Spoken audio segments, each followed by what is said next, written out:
Buen día, ¿cómo están? ¿Todo Bien, bien por acá? bien, Saludos para ustedes y para toda la audiencia. gracias, muy amable.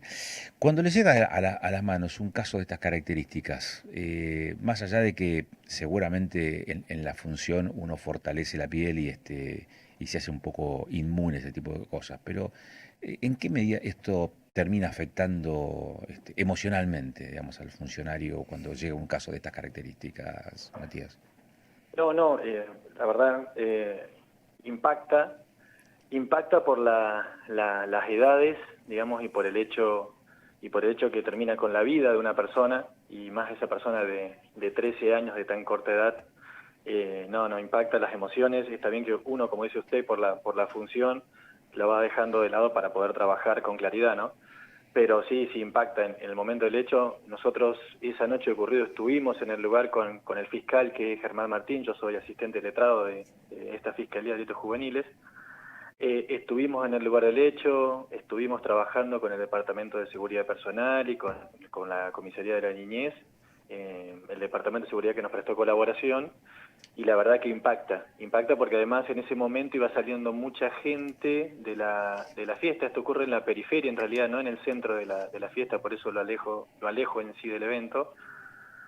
Y las primeras medidas de investigación, lo que nos arrojaba era la participación de una persona que fue demorada. Con el correr de los días hicimos el relevamiento de las cámaras con el Departamento de Seguridad Personal, las cámaras, los testigos que estuvieron en el lugar y además un cotejo con las redes, con la información que nos arrojan las redes sociales, y logramos ubicar a la persona que había cometido el hecho con toda esta información.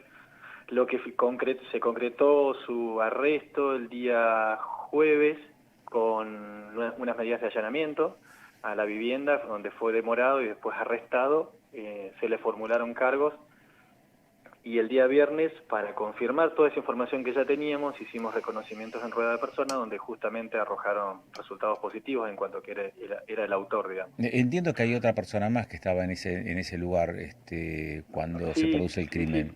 ¿Con qué sí, sí, grado de tal cual. participación y cuál es su condición hoy judicial? Y hoy, al haber encontrado al autor del hecho, esa primera persona que fue demorada, es así, se manejan dos hipótesis, ¿no?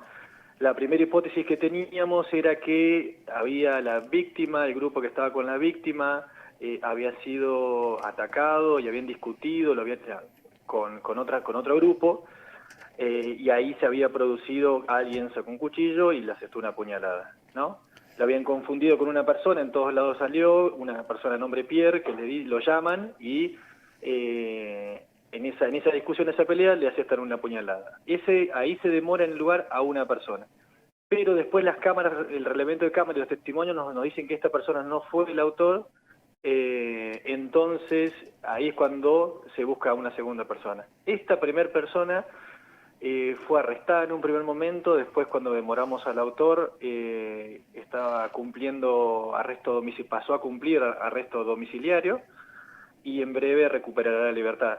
Su participación por ahora está en investigación. Lo que en un principio nosotros le atribuimos es que prestó una colaboración, facilitó la comisión del hecho, pero existe otra hipótesis que nos vienen arrojando los testigos y necesitamos corroborarla con más testimonios. Es que la segunda hipótesis es que quizás la persona que efectivamente que termina clavándole una puñalada a Carlitos, ingresó cuando ya habían dos grupos discutiendo. No sé si me entienden. La víctima formaba parte de un grupo, el primer demorado formaba parte de otro grupo, estaban peleando, el autor del hecho ingresa a esa discusión con la excusa de defender a alguien. Y entonces ahí se produce también la puñalada. Entonces son dos hipótesis que estamos manejando, que están en investigación y que necesitamos corroborarlas con más testimonios. Así sería más o menos el estado procesal, digamos. Fiscal, cuentan con justamente personas predispuestas, con testigos, mejor dicho, predispuestos a prestar la declaración, digo, para corroborar estos datos que menciona usted. Sí, sí, sí, tal cual, perfecta la pregunta. Sí, tanto la defensa como la parte querellante han presentado un listado de testigos cada uno. La doctora Pérez de León, que está como querellante, asistiendo a la familia, y calculo que en estos días o la semana que viene ya los entrevistaremos y podemos ya tener más luz en cuál de las dos hipótesis nos estaríamos manejando. Para dejar en claro lo que mencionaba usted recién, esta persona que había sido detenido en primera instancia, todavía al tener falta de testimonios, no cuenta con el peso para arrojar sobre él una detención, ¿no? Claro, él ya estaba, cuando yo digo arresto, significa la detención en palabras de adulto, digamos, ¿no? Uh-huh. Nosotros utilizamos la palabra arresto, en adultos utilizan la palabra prisión preventiva. Estuvo unos días, cuando encontramos al autor, ese arresto pasó a cumplirlo en la vivienda, se pasó de nuestro lugar de detención a su casa, y ahora ya en breve recuperará la libertad, porque no tiene el grado de participación que tiene el autor, que fue finalmente el niño de 13 recibió una sola puñalada, no muchas, sino una sola que le ocasiona la muerte, ¿no? ¿Está determinada, confirmada el arma que utilizó? Obviamente se sabe que fue un cuchillo, pero ¿hay características puntuales de este? Se hablaba los primeros testimonios dicen que se habla de una navaja, de un largo, pero la verdad que tampoco se logró el secuestro en el lugar del hecho, no es que lo haya arrojado ahí, y uno pudo ir, y en el allanamiento tampoco, es que como habían pasado varios días ya, no es que logramos secuestrar un cuchillo con esas características, ni que tuviera evidencias, por ejemplo, sangre, restos biológicos o algo. Uh-huh. Comisario, fiscal, digo, ¿cuánto demora una causa de estas características en tramitarse y en llegar a la instancia de resolución judicial? Y acá, en cuanto a los tiempos, generalmente son breves en cuanto a identificar al autor. Estamos hablando que nosotros, desde que ocurrió el hecho ahora, ya tenemos identificado al autor del hecho. Porque todas las medidas se hicieron ya, inclusive hasta el reconocimiento en rueda de personas. Después del proceso de la investigación, los nuestros son, por ejemplo, en adultos suelen conceder 4 meses de investigación, en nosotros son solamente 2. Entonces, nos acortan los tiempos en cuanto, por ejemplo, nosotros investigamos, después sigue la etapa de juicio de responsabilidad, y de ahí vieron que en la parte de adultos, desde el juicio de responsabilidad, se salta directamente al juicio de cesura o de pena, donde se le determina a la persona adulta cuánta pena va a cumplir si lo condenan, ¿no? Acá, cuando una persona tiene 16, 17 años, el proceso, después de declararlo culpable o responsable, inicia un año de algo que se llama tratamiento, y después recién ahí se realiza el juicio sobre la pena, que a diferencia de adultos, la primera pregunta que nos hacemos, este adolescente que cometió un delito y que fue declarado culpable, ¿merece o no merece pena? Y ahí, bueno, sí merece pena, ¿cuánto le corresponde? Y bueno, y si corresponde irá a cumplirla en la unidad de detención, ¿no? ¿Antecedentes de las personas implicadas o sospechadas o imputadas, digamos, por este crimen? Nada, ni la víctima no, y la persona que tenemos arrestada, el autor del hecho, tenía una investigación que no había llegado a formulación de cargos, pero no tenían hechos de similares características, para nada. Bien, ¿por qué pasó lo que pasó?